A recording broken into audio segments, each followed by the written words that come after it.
Soon, Dad will receive his wildlife habitat certificate. That's his Oscar. He's been working towards this since I can remember, but he won't be here to receive it. He'll be dead. Hey Adrian, how you doing? Nice to meet you. Good. Same here. How you doing? I'm good. So first off, I want to ask, I saw on your Instagram, it says like that you played for the Cubs. Is that true?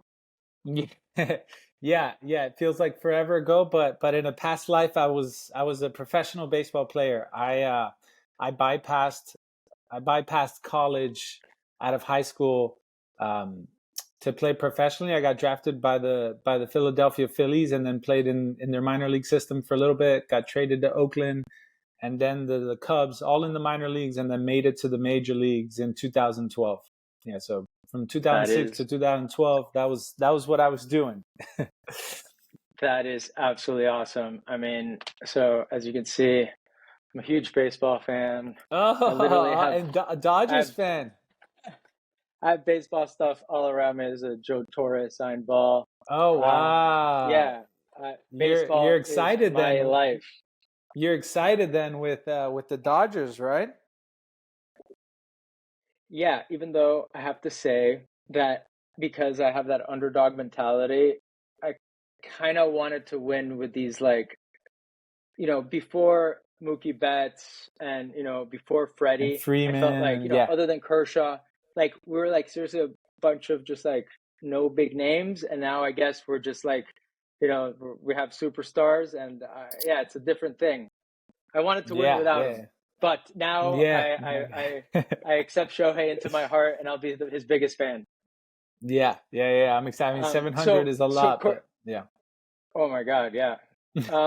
Remind me, the Cubbies won the World Series in 2016. 2016. No, 16. I wasn't a part of.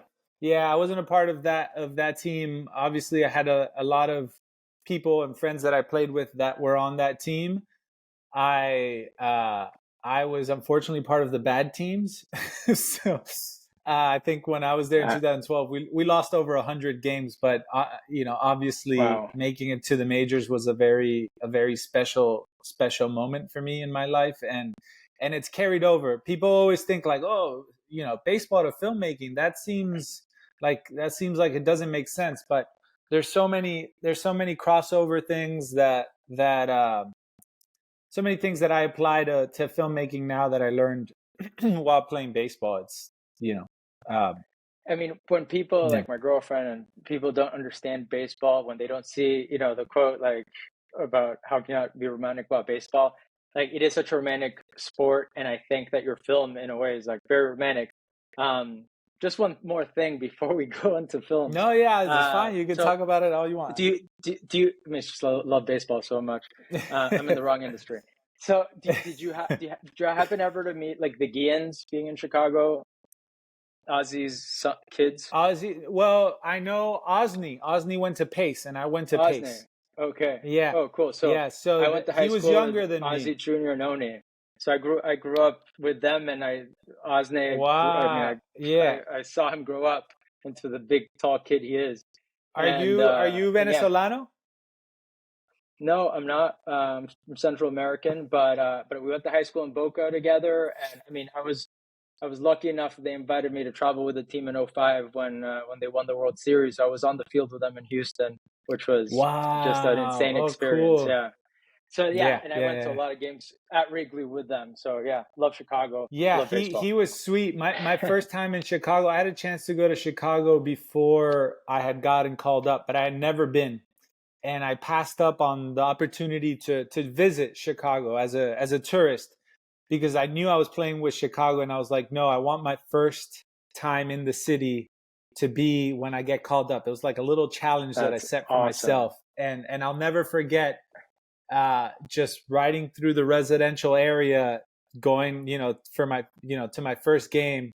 And just like all of a sudden, it's the stadium comes out of nowhere. It's in the middle of this residential area, like nothing. And then and then all of a sudden, like boom, it's Wrigley Field. and it was special. We played the Braves. Chipper Jones hit me my first ground ball. It was this last year, and he hit me this like small little dribbler that I thought I was gonna, I was Oh 10 my feet God. away from the first baseman. I thought I was gonna throw it 20 rows up into the stands. That's how nervous I was. So before being a Dodgers fan, I grew up a Braves fan, and my most prized possession is a photo with Chipper when I was like Oh 13 really? years Yeah, old. yeah. He hit me Yeah. my first ground ball. He was going through. He was doing his farewell tour. Yeah, and I hit Wow. my first at bat was a line out to Dan Ugla.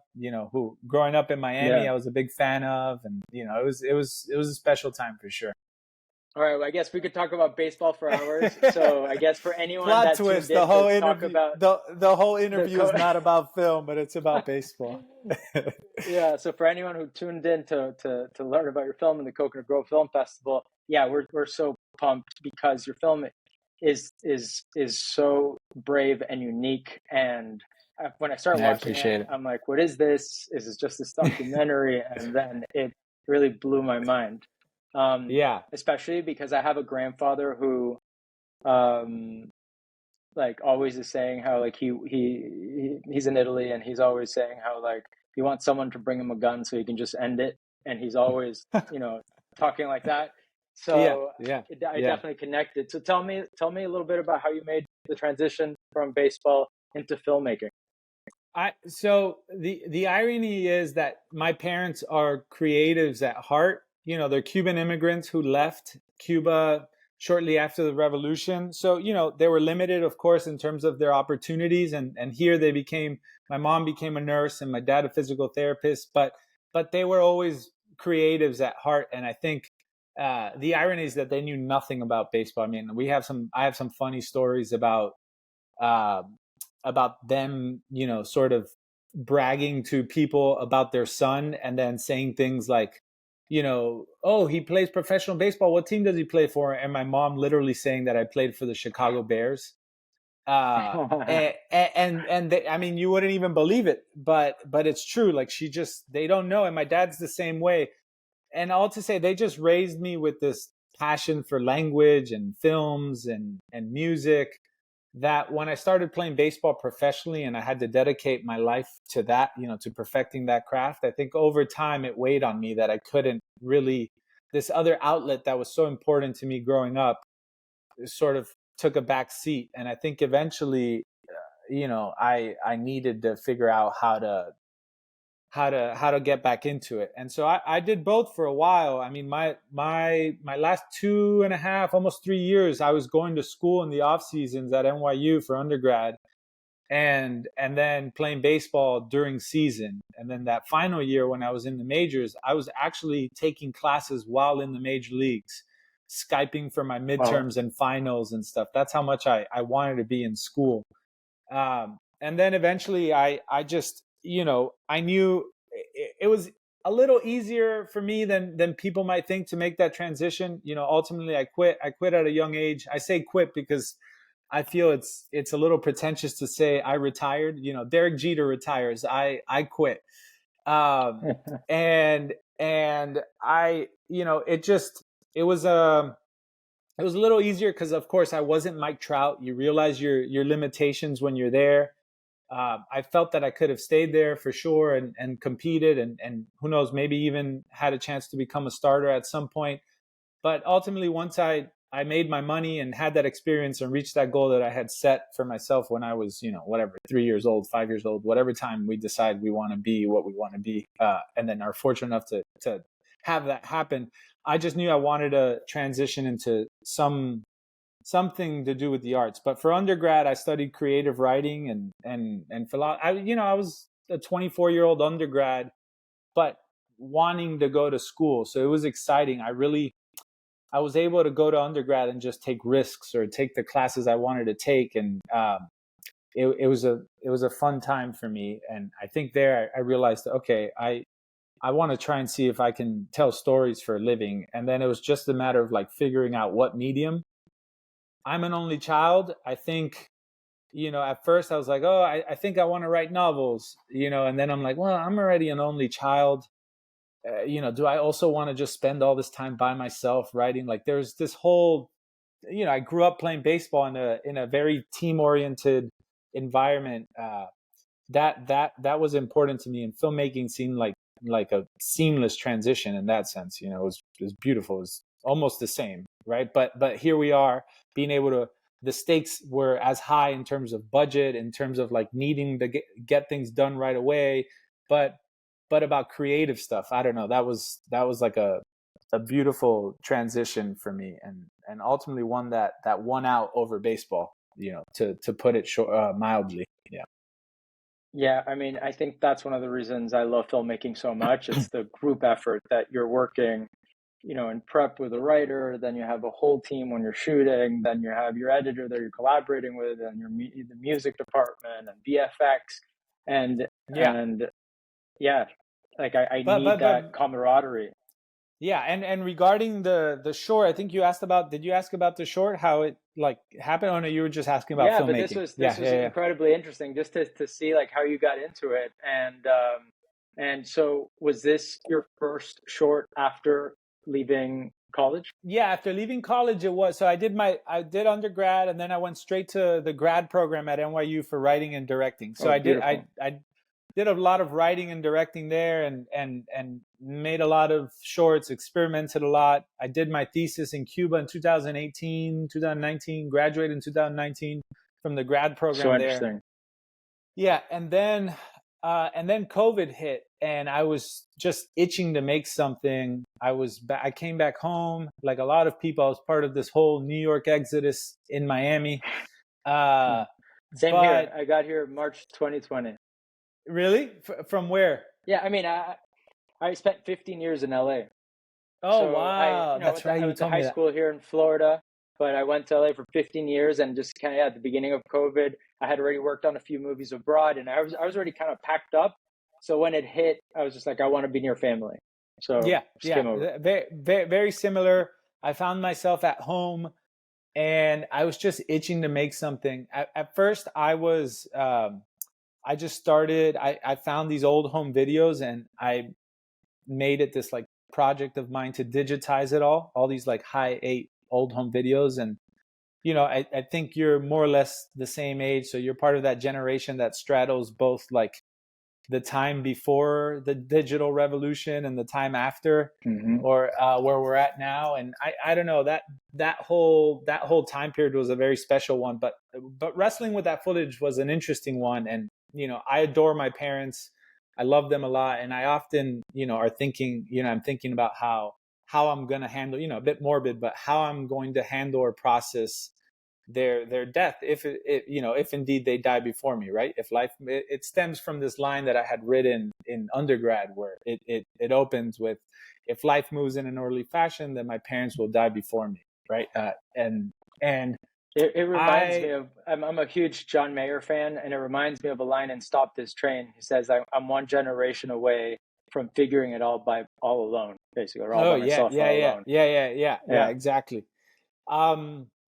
So I started just kind of archiving the footage, and then I had, COVID does did some interesting things emotionally and psychologically for people. For me personally, it just put me in this place where it was a combination of really wanting to make something, and then discovering all this riveting footage for me, and then also thinking of, man, I'm here preserving all this footage as an attempt to sort of like deal with my parents' eventual death, but it's kind of a cop out, like my parents are very much alive. Like, what, why not form new memories? Why not form new experiences with them, right? And also challenge myself to sort of create something using this home videos, right? You say you're a writer, well then write, come up with something.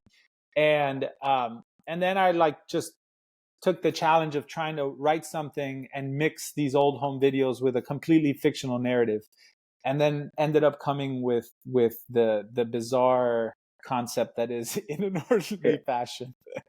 it was a beautiful recipe. It was a stew that came out perfectly, I have to say, Adrian. It came out I appreciate perfectly. it. It's I so brave, appreciate it. and going back to what you were saying of how you went into these old archives. I think it's so like for me, going and looking at old photos, it fucks me up. Okay, it Yeah, fucks me up, yeah, and then like yeah, almost yeah, like yeah. I can't deal. I've started this process of like looking at old photos, and I'm like I have And to then push them away because like you it's miss too the heavy. It's past yeah, and yeah, it's yeah, yeah, yeah. heavy. So the fact that you grabbed that and you turned it into something is Well, fantastic. and in particular, that's why I wanted to try to add levity to it all. I mean, I know it's a very dark, a very dark log line, if you will, and the premise is dark. But for me, it's a dark comedy. And if you're Hispanic and if you understand the language and the tone, I imagine some of that humor really shines through. But I felt it was important because like you, I see that footage and it's just like it's exhausting, and I know what that's like. The last thing I want to do is when I'm in my own house, like watch movies that are, I mean, as much as I love them, it's hard at times to sort of like get behind something that's so so heavy. So I really try to make it a point of trying to make it as It came through. entertaining as possible, or as like fun and engaging, despite the premise. And it was exciting. I think it helped also because the concept was so bizarre, and I wanted to use my parents, and I had obviously unlimited access to my parents' house, and so I could experiment, I could get messy, I can try things. I mean, it ultimately took not a full 27 days, but it took 27 days of shooting to shoot a 13-minute short film. Now, granted, this wasn't like 27 full days, but it was kind of like, hey, mom, are you going to have off, 2 days from now? Okay, I'll get the camera. We're going to block off this time and we're going to try this scene out. And I shot something with my DP at the time, who was my girlfriend. So it was great because there was a nucleus there that my parents are incredibly introverted. So just like bringing in a crew would have not worked, right? So it was just me and her, and That was she, one of my questions because we were talking about the baseball team, the crew, making art with the crew for this one, yeah, since it was just your this parents, was I'm it was just guessing. my, So it yeah. was you, your girlfriend. Did you have a sound guy, or did you No, do I that all like yourself? full disclosure. I For the credits, I, as a joke, there's like friends that would come and like say hi or see, because they found out my parents were gonna Yeah, do it, and I'd have them hold this slate. I was like, look, you want a sound credit? Hold this boom for me, this one, and there was a that's lot of awesome. Yeah, that, a lot of like thank yous via credits, but really it would have just been me, my editor, who came on after the fact, and she's essentially the reason why this film even got completed, and I can get into that a bit later. But and then Lore, the DP, it was just me and her first, and we shot a version of this script that ultimately I tried to edit myself and was just really discouraged. I was trying to do too many things, and it didn't really work. Again, I was really just trying to experiment and push myself to yeah. these limits that I hadn't gone to before.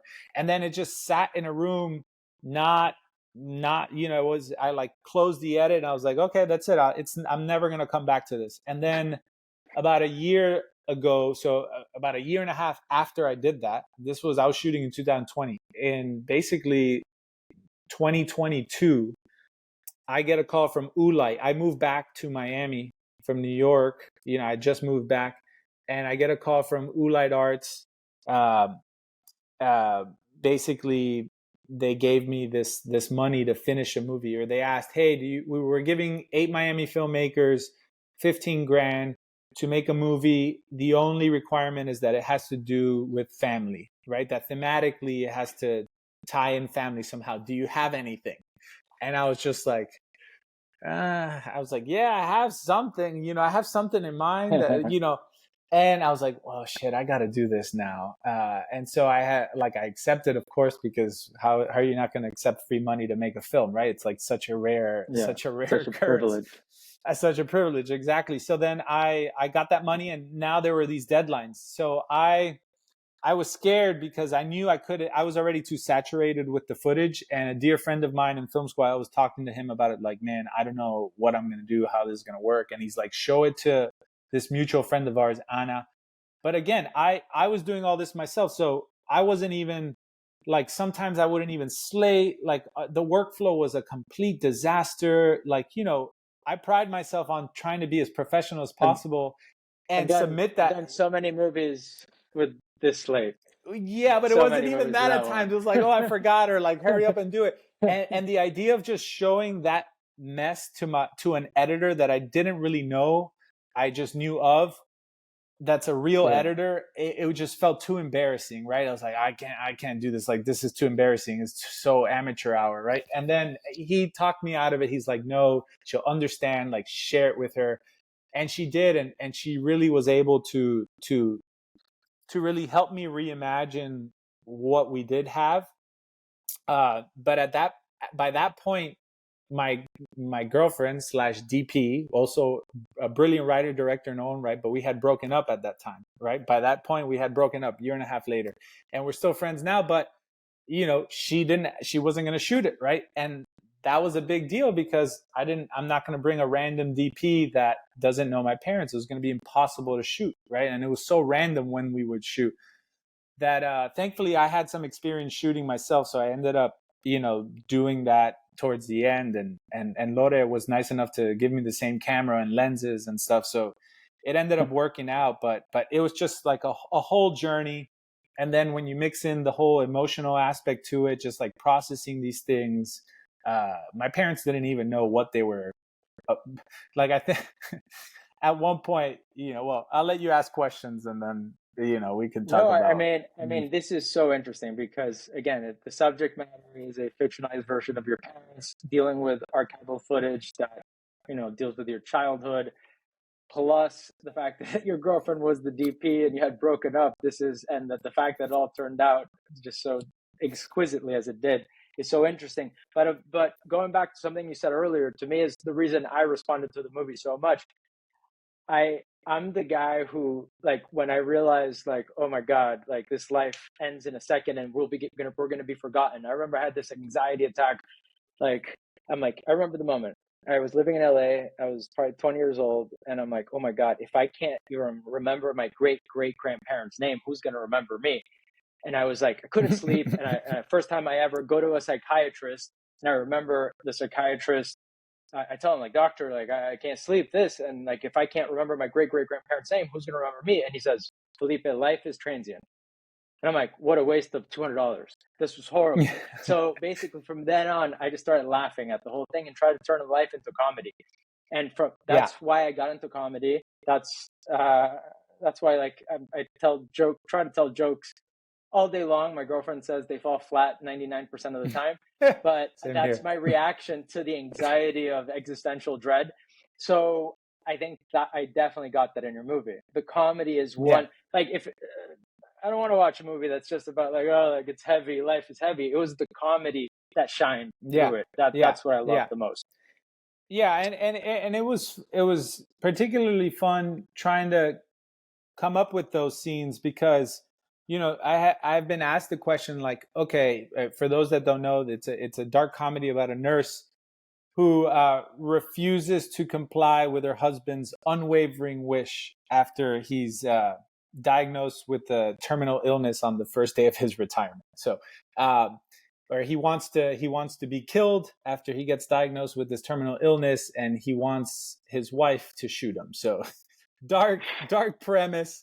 And I'm like, and they asked me, like, how did you find those comedic moments with such a heavy topic? And it was just it's fun. Like, there's these situations that you find in the movie, like, for example, the scene where my mother's character, I refer to her as my mother, even though I mean, she is my mom in the scene, but it like it's Ida, right? Like, Ida, the character, chases these ducks off the sidewalk, right? And it's like these characters, the things, when you're put in these very drastic situations, of course what's happening is not funny to them, but from an outside person looking in, at times you can't help but laugh, right? Like, here's this situation where this character just learned that her husband has this terminal illness, and more than that, he wants her to shoot him, right? Like, and she's naturally distraught and stressed and decides to go out for a run, but is carrying the weight of all that, right? And then here we are, like, growing up, there's all these ducks where I grew up around, and they're always in the way. I don't know if you're familiar with them, but if you wouldn't stop, if you don't stop in your car, you would run them over. Here I'm just familiar with the peacocks. With the peacocks, yeah, which is our other ones. But here, where I grew up in Miami Lakes, there's all these ducks, and I was just like, okay, that could be interesting. How would she react if she's going through all this, and while she's jogging to sort of blow off steam, there's all these ducks that are obstructing the sidewalk, right? And then ultimately I have her chase these ducks off the sidewalk in a way that obviously gives us insight to her emotional turmoil, right? And how she's handling it. She doesn't find that funny, but me personally looking at that, it's funny, and I think there's permission to laugh, and you find yourself laughing despite these sad moments, or these delicate situations. And I don't know, I respond to that in movies. So I often try to mimic that myself and create those situations. But that scene was actually pretty easy in terms of just knowing the location. Those ducks were I didn't get a duck wrangler or anything. It's just I knew where they were going to be. I brought some food. I threw food in the sidewalk, and I'm like, okay, let's shoot the scene. That's literally how it was. That's awesome. So, awesome. And it was cool. I got to preserve a lot of that home where I have so many memories and create, because a lot of the old home footage was from when I was much younger and didn't live in the house where the narrative part of the film was shot.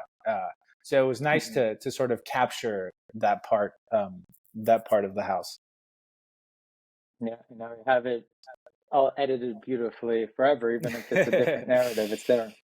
Yeah. Well, Adrian, thank you so much, man. I think we've given quite a bit away, not away, but we've given a bit away of the film. So let's let everyone else just enjoy it on the big screen. I'm so excited to meet you in person. We're so honored to have you. And what a great story from baseball to this filmmaking.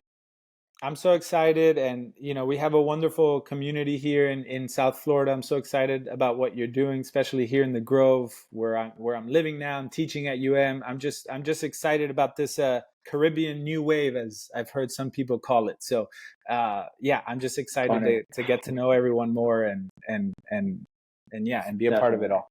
And then I guess if you live by Flanagan's, we'll go to Flanagan's one of these days. That's right. You're there all the time, right? Same here. Say Christmas. You're going to Christmas, you said? Yeah. So my friends and I have done, this is the third annual Christmas Day, because as you know, I don't know how you do it in your house, but most families, it's the 24th, right? So exactly. On the 25th, when any morning activity is done, in the afternoon we head to Flanagan's. So third annual. What's your go-to? What's your go-to in Flanagan's? At Flanagan's? I mean, just anything? As simple as it comes. I order wings to start, and then a rack. Underrated. What underrated. Else? Wings there are underrated. Yeah, that's awesome. Yeah, definitely. Cool, man. All right, Adrian. All right. Well, it was great meeting you. Yeah, and great chatting.